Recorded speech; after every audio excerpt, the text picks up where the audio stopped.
I ended up figuring out how to mount the engine. The only problem was that I didn't have any mounts, so I had to order some new ones. This is the one I need because this one was too spaced apart. Right, so I took another day doing some other shit.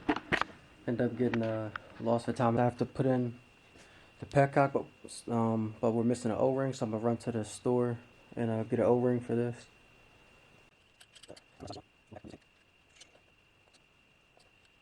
This grip off. This is the one we really need to get off because this is gonna be the throttle we're about to put on.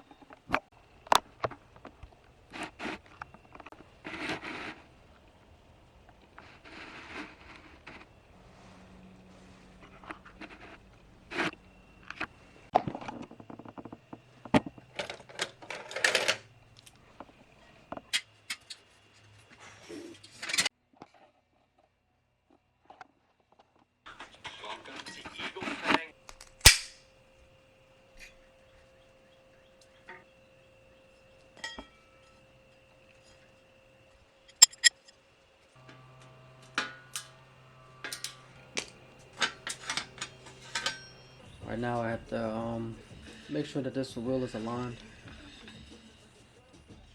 We're still rubbing up against this, but we get this squared away.